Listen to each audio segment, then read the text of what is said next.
Hello everyone, আসসালামু আলাইকুম। আশা করি সকলে ভালো আছেন। তো আমরা পূর্বের ভিডিওতে দিয়েছিলাম যে ফ্রেজগুলো সাধারণত একটা সেন্টেন্স কিভাবে বসে। ঠিক আছে, এই ভিডিওতে আমরা আলোচনা করবো যে একটা ক্লজ একটা সেন্টেন্সে কিভাবে বসে। তো সেখানে দেখতে পাচ্ছি যে কাইন্ডস অফ ক্লজেস। ঠিক আছে, হোয়াট ইজ এ ক্লজ। দেখেন, আমরা ক্লজ কাকে বলে এবং ফ্রেজ কাকে বলে সে সম্পর্কে জানি। ক্লজ হচ্ছে একগুচ্ছ শব্দ এবং ফ্রেজ হচ্ছেও একগুচ্ছ শব্দ। তো সেক্ষেত্রে ক্লজের মধ্যে কি থাকবে? একটা ফাইনিট ভার্ব থাকবে। ঠিক আছে, যারা হচ্ছে ফ্রেজ এবং ক্লজের ক্লাসটা করেন নাই, পূর্বের ক্লাসটা করে আসবেন। হ্যাঁ, এটা হচ্ছে 22 নাম্বার ক্লাস চলে। আমরা হচ্ছে মোস্ট প্রবাবলি 19 নাম্বার ক্লাসে হচ্ছে ফ্রেজ এবং ক্লজ সম্পর্কে একটা ভালো একটা আইডিয়া দিয়েছি। এখানে সিম্পল কমপ্লেক্স কম্পাউন্ডগুলো আপনি বুঝতে পারবেন। আপনি যখন ফ্রেজ এবং ক্লজগুলো ভালো করে জানবেন, বুঝবেন, তো সিম্পল কমপ্লেক্স কম্পাউন্ডগুলো আপনার ভুল হবে না। ঠিক আছে, তো দেখেন এখানে আমরা একটা সেন্টেন্স পাচ্ছি, আই নো হিম। এই হিম হচ্ছে এখানে অবজেক্ট। ঠিক আছে, দেখেন এটা হচ্ছে ভার্ব, এটা হচ্ছে সাবজেক্ট, এটা ভার্বের পরে অবজেক্ট সাধারণত বসে। তো এখানে দেখেন বাক্যটিতে হিম হলো অবজেক্ট, এটি একটি মাত্র শব্দ। দেখেন এখানে একটা মাত্র শব্দ না, সেক্ষেত্রে এটা হচ্ছে একটা অবজেক্ট। দেখেন তারপরে আমরা আরেকটা বাক্য পাচ্ছি, আই নো হিজ নেম। এই যে দেখেন হিজ নেম, এখানে কয়টা অবজেক্ট? কি অবজেক্ট? হচ্ছে হিজ নেম। ঠিক আছে, আমরা তো জানি যে ভার্বকে যদি কি দ্বারা প্রশ্ন করা হয়, হ্যাঁ, ভার্বকে যদি কি দ্বারা প্রশ্ন করে তখন আমরা অবজেক্ট পাই। তার মানে আই নো হিম, আমি কি জানি। দেখেন আমি আমি জানি, আই নো আমি জানি, আমি কি জানি, কি দ্বারা প্রশ্ন করতেছি ভার্বকে। নোর তো জানা, কি জানি, তার নাম জানি। দেখেন হিজ নেম, তার নাম। এই যে তার নাম হচ্ছে একটা ফ্রেজ। দেখেন এটা একটা ফ্রেজ। কেন? কারণ হচ্ছে আমরা জানি যে ক্লজ হচ্ছে একগুচ্ছ শব্দ এবং ফ্রেজও হচ্ছে একগুচ্ছ শব্দ। সেক্ষেত্রে যখন আমাদের ক্লোজের মধ্যে সাধারণত একটা ফাইনিট ভার্ব থাকবে। ফাইনিট ভার্ব মানে কি? যারা হচ্ছে ভার্বের ক্লাস করেন নাই তারা তো ফাইনিট ভার্ব কি সেটা বুঝবেন না। তো সেক্ষেত্রে অবশ্যই ফাইনিট ভার্ব যদি বুঝতে চান তাহলে হচ্ছে ভার্বের ক্লাসটা করবেন। দেখেন I know what his name is. দেখেন ইজ এখানে মেন ভার্ব বা ফাইনিট ভার্ব। ঠিক আছে, তো সেক্ষেত্রে আই নো, দেখেন আই নো এরপরে একটা আমাদের সাবজেক্ট। দেখেন এটা হচ্ছে সাবজেক্ট, এটা হচ্ছে একটা ভার্ব। দেখেন একটা মেইন ভার্ব বসছে মানে ফাইনিট ভার্ব বসছে। তার মানে এখানে ফাইনিট ভার্ব আছে মানে হচ্ছে এটা একটা ক্লজ। এটা কোন ধরনের ক্লজ? দেখেন আই নো ইট। দেখেন এই সবটাকে আমরা ইট দ্বারা রিপ্লেস করতে পারতেছি, ইট। ঠিক আছে, যখন আমরা কোনো ফ্রেজ বা ক্লজকে ইট দ্বারা রিপ্লেস করতে পারি তখন সেটাকে আমরা সাধারণত নাউন ফ্রেজ বা নাউন ক্লজ বলা হয়। আর এটা দেখেন এটা হচ্ছে একটা সাবঅর্ডিনেট ক্লজ। ঠিক আছে, দেখেন লেস যুক্ত একটা ক্লজ। আমরা যারা হচ্ছে আমি যখন সিম্পল কমপ্লেক্স কম্পাউন্ড গুলো পড়েছি সেখানে বলেছি যে লেস যুক্ত একটা সাবজেক্ট থাকবে, একটা ভার্ব থাকবে, সেটা হচ্ছে আমরাকে বলা হয় সাবঅর্ডিনেট ক্লজ। হ্যাঁ, ক্লজ এবং ফ্রেজের ক্ষেত্রে আমরা পূর্বের ক্লাসে বলেছিলাম যে সাবঅর্ডিনেট ক্লজ ক্লজ তিন প্রকার। একটা হচ্ছে মেইন ক্লজ, সাবঅর্ডিনেট ক্লজ এবং হচ্ছে কোঅর্ডিনেট ক্লজ। ঠিক আছে, দেখেন এটা হচ্ছে সাবঅর্ডিনেট ক্লজ। দেখেন কারণ হচ্ছে এখানে কি আছে? একটা লেজ আছে, লেজ। দেখেন এই যে হোয়াট, একটা লেজ। ঠিক আছে, লেজের পরে সাবজেক্ট থাকবে, ভার্ব থাকবে। ঠিক আছে, আর এটা হচ্ছে মেইন ক্লোজ এখানে। আচ্ছা, তো এই সবটা হচ্ছে একটা সেন্টেন্স। আই নো, এই দেখেন হোয়াট হিজ নেম ইজ, এটা হচ্ছে টোটাল হচ্ছে অবজেক্ট। এই সবটাকে অবজেক্ট হিসেবে আমরা কাউন্ট করব। ঠিক আছে, তার মানে আমরা যদি বলা হয় যে হুইচ কাইন্ডস অফ, এটা কোন ধরনের ক্লোজ, তো সেক্ষেত্রে এটা হবে হচ্ছে নাউন ক্লোজ। কেন? কারণ হচ্ছে দেখেন ভার্বকে আমরা জানি ভার্বের পরে সাধারণত নাউন বসতে পারে। দেখেন এটাকে ইট দ্বারা রিপ্লেস করতে পারতেছি, আই নো ইট। ঠিক আছে, হোয়াট হিজ নেম, এটাকে আমরা ইট দ্বারা রিপ্লেস করতে পারি। যদি কখনো কোনো কিছুকে ইট দ্বারা রিপ্লেস করতে পারি তখন সেটা সাধারণত আমাদের নাউন ক্লোজ হয়। ঠিক আছে, নাউন ক্লোজ। দেখেন হোয়াট হিজ নেম ইজ, এখানে ভার্ব আছে, সাবজেক্ট আছে, একটা লেজ আছে। লেজ লেজ থাকলে সাবঅর্ডিনেট ক্লোজ হয় সাধারণত। তো এখানে দেখেন আমরা পাচ্ছি ক্লাসিফিকেশন অফ ক্লজেস। তো ক্লজকে সাধারণত আমরা তিন ভাগে ভাগ করতে পারি। দেখেন এখানে পাচ্ছি হচ্ছে principal or independent clause, subordinate or dependent clause, ঠিক আছে, এবং কোঅর্ডিনেট ক্লজ। আমরা এই যে সাবঅর্ডিনেট ক্লজ বা ডিপেন্ডেন্ট ক্লজকে আমরা তিন ভাগে ভাগ করতেছি।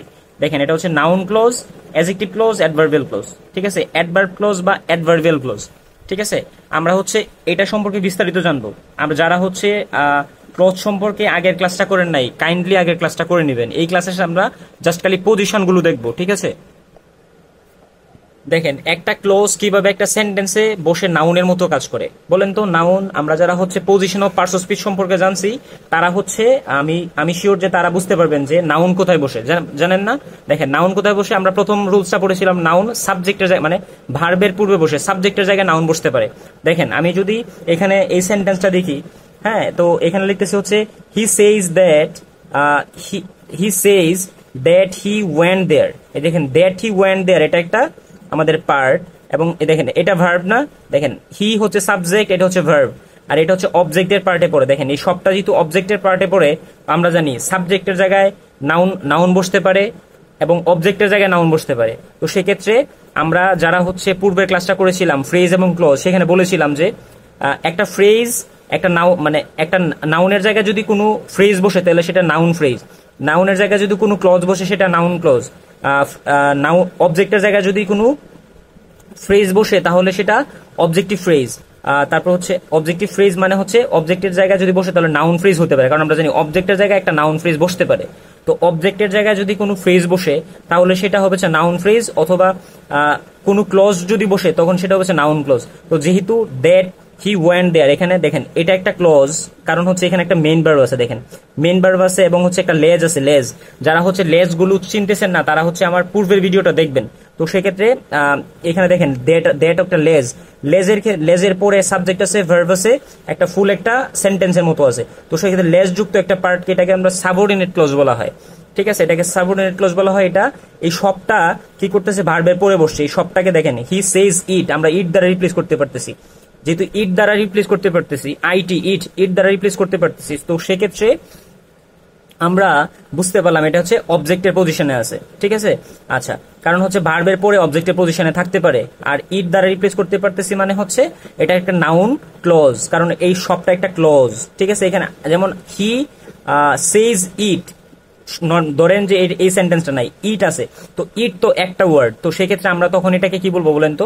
এটা একটা ইট হচ্ছে একটা নর্মালি হচ্ছে একটা প্রোনাউন। ঠিক আছে, তখন সেটাকে বলবো একটা প্রোনাউন, মানে সিঙ্গেল পার্সন স্পিচ হিসেবে একটা প্রোনাউন হবে। কিন্তু আমরা এখানে যেহেতু একটা ক্লজ আছে, ক্লজ, হ্যাঁ, তো সেক্ষেত্রে এই সবটাকে বলবো নাউন ক্লজ।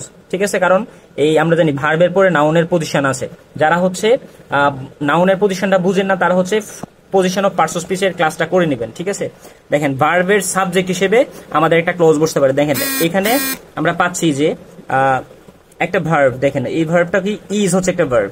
ঠিক আছে, দেখেন দ্যাট, এই যে লেজ যুক্ত একটা পার্ট আসছে এখানে, দ্যাট, এই যে দ্যাট একটা লেজ। ঠিক আছে, যারা হচ্ছে পূর্বের ক্লাসটা করেন না তারা ক্লাসটা করলে, যারা করছেন তারা হচ্ছে কমেন্ট করবেন কাইন্ডলি, তাহলে আমি ইন্সপায়ার্ড হই। ঠিক আছে, দেখেন that he has much money is known to all. দেখেন এই যে ইজ নোন, এটা হচ্ছে আমাদের মেইন ভার্বের পার্ট। ঠিক আছে, ইজ নোন, তো যেহেতু এটা ভার্ব, ঠিক আছে, এটা যদি ভার্ব হয় তাহলে ভার্বের আগে আমাদের সাবজেক্ট বসে। তো এখানে it is known to all, দেখেন ইট দ্বারা এই সবটাকে রিপ্লেস করতে পারতেছেন। যদি ইট দ্বারা কোনো ফ্রেজ বা ক্লজকে রিপ্লেস করতে পারেন তখন মনে করবেন যে এটা হচ্ছে একটা নাউন ক্লজ বা নাউন ফ্রেজ। ঠিক আছে, দেখেন তারপরে এখানে আমরা পাচ্ছি who has done this will be punished. দেখেন উইল বি পানিশড, এটা হচ্ছে আমাদের মেইন ভার্ব। তো এই সবটা হচ্ছে দেখেন হু হ্যাজ ডান দিস, আর দেখেন ইট উইল বি, মানে দেখেন হু হ্যাজ ডান দিস এটা কোনো ব্যক্তিকে বোঝাচ্ছে। তার মানে এই দেখেন হু হ্যাজ ডান দিস এটা একটা ফ্রেজ। দেখেন হু হ্যাজ ডান দিস যেহেতু বোল্ড করা, তো বুঝতেছেন এটা ওটা আপনাকে আইডেন্টিফাই করতে বলবে যে এটা কোন, মানে এটা হুইচ কাইন্ডস অফ ক্লজ। তো সেক্ষেত্রে আপনি বলবেন এটা হচ্ছে একটা নাউন ক্লজ। দেখেন কারণ নাউনের পজিশনে বসছে, কারণ উইল বি পানিশড এটা প্যাসিভের প্যাটার্নে আছে। দেখেন এটা মেইন ভার্ব। ঠিক আছে, মেইন ভার্ব হচ্ছে এই বি পানিশড, এটা হচ্ছে মেইন ভার্বের পার্ট। এটা যদি মেইন ভার্বের পার্ট হয় তার মানে ভার্বের পূর্বে সাধারণত আমাদের সাবজেক্ট বসে, সাবজেক্ট থেকে বসে নাউন বসে, যেহেতু এখানে একটা ফুল একটা ক্লজ বসছে। ক্লজ কেন, দেখেন লেস যুক্ত একটা পার্ট আছে, এখানে সাবজেক্টটা এখানে নাই, কিন্তু এখানে হ্যাজ আছে, ডান আছে, দেখেন মেইন ভার্ব আছে। তো সেই ক্ষেত্রে আপনি বুঝতেছেন যে এটা হচ্ছে মানে মেইন ভার্বের পূর্বে বসছে, মানে সাবজেক্টের পজিশনে বসছে। যেহেতু এখানে মেইন ভার্ব আছে তার মানে এটা একটা ক্লজ। যেহেতু এই ক্লজটা সাবজেক্টের পজিশনে বসছে তখন বুঝবেন এটা নাউন ক্লজ। ঠিক আছে, আচ্ছা, তো এখানে আমরা দেখেন ভার্বের অবজেক্ট হিসেবে বসে, আমরা জানি মেইন ভার্বের পূর্বে সাবজেক্ট বসে, পরে অবজেক্ট বসে, সাবজেক্টে নাউন বা প্রোনাউন বসে, অবজেক্টে নাউন বা প্রোনাউন বসতে পারে। তো সেই প্রেক্ষিতে বা সেই আলোকে বলতে পারি যে আই নো, দেখেন নো এই সবটাকে ইট দ্বারা রিপ্লেস করতে পারতেছেন, আই নো ইট, তার মানে এটা একটা নাউন ক্লজ। এখন কেন এটা নাউন ক্লজ জানেন যে ভার্বের পূর্বে নাউন বসতে পারে, পরেও নাউন বসতে পারে। যেহেতু পরে একটা নাউন বসছে মানে নাউন একটা ফ্রেজ যদি বসে নাউনের পজিশনে বসে তখন সেটা নাউন ফ্রেজ হবে। ঠিক আছে, আর যদি কোনো ক্লজ বসে তাহলে সেটা নাউন ক্লজ হবে। যেহেতু এটা একটা ক্লজ, কেন ক্লজ, কারণ একটা সাবজেক্ট আছে, এখানে লেজ আছে, লেজ, ঠিক আছে, এবং হচ্ছে হ্যাজ ডান একটা ভার্ব আছে, দেখেন মেইন ভার্ব আছে। তো সেই ক্ষেত্রে আপনি বুঝতেছেন এটা একটা কি নাউন ক্লজ। আচ্ছা, হি আস্কড মি, সে আমাকে আস্ক করেছিল। ইফ, দেখেন ইফ একটা কি লেজ, ইফ একটা লেজ, এবং ইফ এর পরে দেখেন সাবজেক্ট ভার্ব এই পার্ট আছে, তার মানে এটা হচ্ছে একটা নাউন ক্লজ। ঠিক আছে, আচ্ছা, তো আমরা দেখতেছি হচ্ছে প্রিপোজিশনের অবজেক্ট হিসেবেও আমাদের কি বসতে পারে, আমাদের একটা ক্লোজ বসতে পারে। দেখেন এটা নাউন ক্লোজ, এই যে এখানে একটা ক্লোজ বসছে হোয়াট, এই দেখেন হোয়াট হচ্ছে একটা লেজ, এরপরে সাবজেক্ট থাকবে, এরপরে মেন থাকবে। এখন তো বুঝতেছেন যে এর পূর্বে ফুল একটা সাবজেক্ট আছে, দেখেন এটা হচ্ছে আমাদের মেইন মানে মেইন ক্লোজ, ঠিক আছে, এটা মেইন ক্লোজ, কারণ এখানে একটা সাবজেক্ট আছে, এখানে একটা সাবজেক্ট আছে, ভার্ব আছে, এখানে মেইন ভার্ব আছে, আর এখানেও একটা সাবজেক্ট আছে, এখানে একটা মেইন ভার্ব আছে, কিন্তু এই পার্টে একটা লেজ যুক্ত থাকবে, তখন সেটাকে বলবো সাবঅর্ডিনেট ক্লোজ। এই পার্টটা হচ্ছে সাবঅর্ডিনেট ক্লোজ, কারণ লেজ যুক্ত যে পার্টটা থাকে এটা সাবঅর্ডিনেট ক্লোজ বলা হয়, এটাকে মেইন ক্লোজ বলা হয়। আর এই সবটা যদি কোনো লেজ যুক্ত কোনো পার্ট থাকে তখন মনে করবেন যে এটা হচ্ছে একটা কমপ্লেক্স সেন্টেন্স। কোন ধরনের সেন্টেন্স? Complex sentence. দেখেন এখানে একটা ক্লোজ বসছে, এটা হচ্ছে the fact that he is a thief is clear to all. দেখেন আমরা এই ধরনের যে স্ট্রাকচারগুলো, এই স্ট্রাকচারগুলো সাধারণত আমরা যখন নিউজ পেপার পড়বো সে ধরনের নিউজ পেপারে সাধারণত এই ধরনের স্ট্রাকচার পাই। দেখেন the fact that he is thief, he is a thief, এই যে that he is a thief এটা হচ্ছে একটা পার্ট। দেখেন লেজ যুক্ত, এই যে বলছিলাম লেজ, দ্যাট একটা লেজ, লেজ যুক্ত সাবজেক্ট আছে, ভার্ব আছে, এটা একটা পার্ট। দেখেন এটা একটা পার্ট। এই যে দ্য ফ্যাক্টের মানে ভার্বটা কোনটা?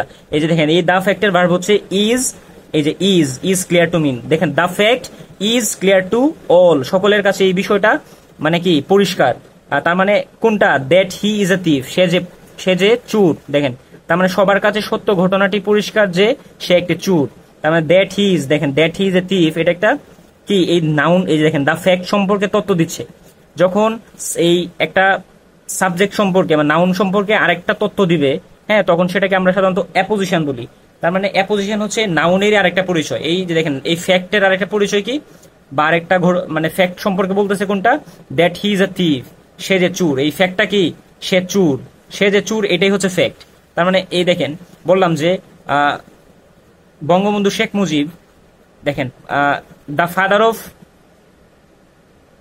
Of Bangladesh, the father of the Bangladesh, ঠিক আছে। দেখেন Sheikh Mujib the father of Bangladesh দিয়ে তারপর ইজ, দেখেন was born in dash dash dash dash আপনি লিখলেন, ঠিক আছে। তো সেই ক্ষেত্রে দেখেন শেখ মুজিবের পরে আমি একটা আপনি কি দিচ্ছি, একটা অংশ দিচ্ছি, সেটা হচ্ছে বললাম যে Sheikh Mujib the father of the nation of Bangladesh. কি বললাম? Sheikh Mujib the father of the nation of Bangladesh. দেখেন শেখ মুজিব সম্পর্কে আরেকটা তথ্য দিচ্ছি, the father of the nation of Bangladesh. তার মানে এই শেখ মুজিবের আরেকটা তথ্যকে বলা হয় অ্যাপোজিশন, ঠিক আছে। তো the fact that he is a thief, দেখেন এই পার্টটা এখানে বসছে। তো এইটা এক ধরনের স্ট্রাকচার। এই স্ট্রাকচারগুলো যদি আপনি বুঝেন, দেখেন এই যে এটা স্ট্রাকচার আমরা জানি যে এই যে দ্য ফ্যাক্ট হচ্ছে এখানে সাবজেক্ট যদি হয়, এটার তো একটা ভার্ব দরকার হবে। তো ভার্বটা হচ্ছে দেখেন এই লেস যুক্ত এই পার্টটাকে বুঝতে হবে যে এটা একটা ক্লোজ, এটা এই ক্লোজটার পরে যে ভার্বটা থাকবে, এই ভার্বের সাবজেক্ট হচ্ছে কি? এই দ্য ফ্যাক্ট, ঠিক আছে। আশা করি এই বিষয়টা আপনি বুঝতে পারছেন। তো এখন আমরা দেখবো হচ্ছে অ্যাডজেক্টিভ ক্লজ সম্পর্কে। তার মানে হচ্ছে যেখানে সাধারণত অ্যাডজেক্টিভ গুলো বসে, হ্যাঁ, পজিশন অফ অ্যাডজেক্টিভ যেখানে বসে, সেখানে যদি কোনো অ্যাডজেক্টিভ ক্লজ মানে সেখানে যদি কোনো ক্লজ বসে, তো সেইটা হবে অ্যাডজেক্টিভ ক্লজ। তার মানে হচ্ছে অ্যাডজেক্টিভ ক্লজ সাধারণত হচ্ছে কোনো নাউন সম্পর্কে তথ্য দিবে। আমরা জানি অ্যাডজেক্টিভ কার সম্পর্কে তথ্য দেয়? নাউন সম্পর্কে তথ্য দেয়। তার মানে কোনো ক্লজ যদি একটা জায়গায় বসে নাউন সম্পর্কে তথ্য দেয়, তখন সেটা হবে অ্যাডজেক্টিভ ক্লজ। দেখেন আমরা এখানে পাচ্ছি হচ্ছে the boy who came here is my brother, ঠিক আছে। তার মানে এখানে পাচ্ছি হচ্ছে এটা একটা অ্যাডজেক্টিভ ক্লজ। দেখেন দা বয় সম্পর্কে তথ্য দিচ্ছে, তার মানে দা বয় সম্পর্কে তথ্য দিচ্ছে কোনটা? হু কেম হিয়ার, যে এখানে এসেছিল, ঠিক আছে। দা বয় সম্পর্কে তথ্য দিচ্ছে। যদি নাউন সম্পর্কে তথ্য দেয়, আমরা কি জানি অ্যাডজেক্টিভ কাকে বলে বলেন তো? যে যা হচ্ছে নাউন সম্পর্কে অতিরিক্ত তথ্য দিবে, নাউন সম্পর্কে কোনো কিছু বলবে, নাউন বা প্রোনাউন সম্পর্কে কোনো কিছু বলবে, তাই না? নাউন বা প্রোনাউনের দোষ গুণ অবস্থা, দেখেন দা দোষ গুণ অবস্থা, এবং হচ্ছে দেখেন দা বয় হু কেম হিয়ার, যে এখানে এসেছিল, তার একটা অবস্থান বলতেছে, ঠিক আছে। তার অবস্থানটা কি? যেখানে এসেছিল, সে এই যে বালকটা যে এখানে এসেছিল তার একটা অবস্থান বলতেছে। তার মানে এটা হচ্ছে একটা অ্যাডজেক্টিভ ক্লজ। আচ্ছা, তারপর দেখেন আই ডোন্ট নো, আমি জানি না। কি জানি না? হোয়াই হি কেম হিয়ার, সে কেন আসলো। দেখেন এটা আই ডোন্ট নো ইট, দেখেন ইট দ্বারা এটাকে রিপ্লেস করতে পারতেছেন, তাই মানে এটা কি? নাউন ক্লজ, বুঝতে পারছেন?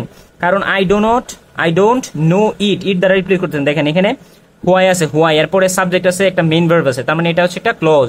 কোন ধরনের ক্লজ? এটা হচ্ছে একটা নাউন ক্লজ। কেন? কারণ হচ্ছে এই দেখেন ভার্বের পরে বসছে এবং হচ্ছে ইট দ্বারা রিপ্লেস করতে পারতেছেন, ইট। আপনি ভার্বকে প্রশ্ন করেন আই ডোন্ট নো, আমি কি জানি না, এটি জানি না, ইট জানি না, ঠিক আছে, তো এটা হচ্ছে একটা নাউন ক্লোজ।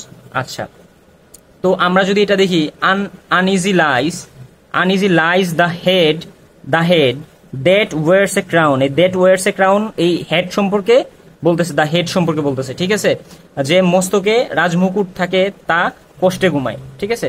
আচ্ছা, তো আমরা এখানে বুঝতে পারলাম যে দেখেন দ্যাট ওয়ার্স এ ক্রাউন একটা ক্লজটি হেড নাউনটিকে মডিফাই করছে মানে তার সম্পর্কে তথ্য দিচ্ছে। এই এই দেখেন, এই যে হেডের একটা অবস্থা সম্পর্কে বলতেছে, হেডটা কি, ওয়ার্স এ ক্রাউন মানে এই আমার হেডে মনে করেন মাথার মধ্যে একটা মুকুট আছে, ঠিক আছে, মুকুট, রাজমুকুট, আমি ভাই কোনো রাজা না, ঠিক আছে, তো মনে করেন আমার মাথার মধ্যে একটা রাজমুকুট আছে, তার মানে আমার মাথার একটা অবস্থা সম্পর্কে বলতেছে, ঠিক আছে। তার মাথার অবস্থা সম্পর্কে বলা মানে কি, মানে আমার এই মাথা যদি নাউন হয়, তার নাউন সম্পর্কে তথ্য দিচ্ছে। একটু বুঝেন, নাউন সম্পর্কে তথ্য দিবে, যে নাউন সম্পর্কে যা তথ্য দিবে সেটাই তো অ্যাডজেক্টিভ। তো একটা ক্লজ যদি তথ্য দেয় তার মানে সেটা একটা অ্যাডজেক্টিভ ক্লজ, বুঝতে পারছেন। আর অ্যাডভার্বিয়াল ক্লজ মানে কি বলেন তো? অ্যাডভার্বিয়াল ক্লজ হচ্ছে যা অ্যাডভার্ব এর মতো কাজ করবে। কোনো ক্লজ যদি অ্যাডভার্বের পজিশনে বসে, তার মানে অ্যাডভার্ব গুলো আমরা কিভাবে চিনি বলেন তো? How, where, when. কাকে প্রশ্ন করব? ভার্বকে প্রশ্ন করব। ভার্বকে প্রশ্ন করব হাউ, হোয়ার, হুয়েন দ্বারা। যদি উত্তর পাই তাহলে সেটা হচ্ছে কোন ধরনের ক্লজ? Adverbial clause. তো দেখেন, আপনি একটু বুঝেন, আমরা পড়েছিলাম যে ভার্বকে যখন হাউ, হোয়ার, হুয়েন দ্বারা প্রশ্ন করে উত্তর পাবো তখন সেটা অ্যাডভার্ব হয়। তার মানে এখানে যদি কোনো ক্লজ থাকে, সবটা যদি একটা ক্লজ হয় তাহলে সেটা অ্যাডভার্বিয়াল ক্লজ হবে, সিম্পল কথা। আচ্ছা, তো আমরা সামনে দেখি, দেখেন কি কি থাকে সাধারণত। দেন থাকতে পারে, হোয়াইল থাকতে পারে, হুয়েন এভার থাকতে পারে। এইগুলো যুক্ত আমাদের একটা সেন্টেন্স গঠিত হবে। তারপর দেখেন কি কি থাকতে পারে। আচ্ছা, তো আমরা দেখতে পাচ্ছি, দেখেন এখানে বলতেছে হচ্ছে প্লে মানে খেলো, হোয়াইল ইউ প্লে, ঠিক আছে। দেখেন ওয়ার্ক, হোয়াইল ইউ ওয়ার্ক মানে খেলার সময় খেলো, মানে যখন খেলছো তখন খেলো। যখন ওয়ার্ক মানে কাজ করো, হোয়াইল ইউ ওয়ার্ক যখন কাজ মানে যখন কাজ করছো তখন কাজ করো। Read, while you read. আর যখন পড়ছো তখন পড়ো। তার মানে দেখেন, এই যে দেখেন, আপনি এই পার্ট বাদ দিয়ে দেন, এই পার্ট ফুল বাদ। দেখেন এখানে কখন প্লে মানে খেলো, কখন খেলো? হোয়াইল ইউ প্লে, যখন তুমি খেলো। দেখেন সবটা হচ্ছে এই প্লে সম্পর্কে আপনি প্রশ্ন করতেছেন, কখন প্লে খেলো, কখন খেলো? হোয়াইল ইউ প্লে, যখন তুমি খেলো, ঠিক আছে। আচ্ছা, দেখেন আমি এই সেন্টেন্সটা বোঝাই। শি উইল ডান্স, সে ডান্স করবে, কখন সে ডান্স করবে? Whenever her sister will come, যখনই তার বোন আসবে। Whenever her sister will come, যখনই তার বোন আসবে, ফিউচার টেন্স। তার মানে হি উইল ডান্স, সে নৃত্য করবে, কখন নৃত্য করবে? ভার্বকে প্রশ্ন করে, নৃত্য করা, ডান্স হচ্ছে নৃত্য করা বা নাচা। কখন নাচবে? দেখেন আপনি কখন দ্বারা প্রশ্ন করতেছেন, কিভাবে আমরা জানি কখন মানে ভার্বকে কখন, কোথায়, কিভাবে দ্বারা প্রশ্ন করলে যদি উত্তর পাই সেটা অ্যাডভার্ব হয়। তার মানে দেখেন এই সবটা যেহেতু একটা পার্ট, এই সবটার উত্তর তার আসতেছে। তার মানে কখন নাচবে? আপনি বলতেছেন যখন তার বোন আসবে তখন নাচবে, যখনই তার বোন আসবে তখন সে নাচবে। তার মানে হচ্ছে যখনই তার বোন আসবে, কখন নাচবে? যখনই তার বোন আসবে তখন সে নাচবে।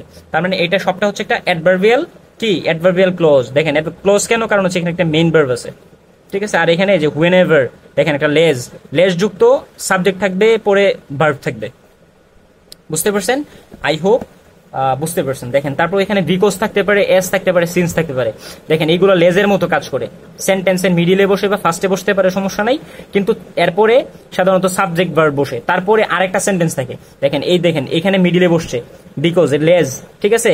এই দেখেন সাবজেক্ট হচ্ছে হি, তারপর ওয়াজিল, এই যে দেখেন ওয়াজিল পাচ্ছি, তার মানে এখানে একটা মেইন ভার্ব পাচ্ছি। তার মানে এই সবটা হচ্ছে কি, একটা সাবঅর্ডিনেট ক্লজ। আচ্ছা, আপনাকে যদি বলা হয় কোন ধরনের ক্লজ, তখন বলবেন এটা অ্যাডভার্বিয়াল ক্লজ, ঠিক আছে। আচ্ছা, কেন অ্যাডভার্বিয়াল ক্লজ? দেখেন he could not go to school, সে স্কুলে যেতে পারে নাই। কেন স্কুলে যেতে পারে নাই? কেন? বিকজ হি ওয়াজ। দেখেন কখন, কোথায়, কিভাবে, কেন এই দ্বারা প্রশ্ন করে যদি উত্তর পাই তখন সেটা আমাদের সাধারণত হয় কি বলেন তো?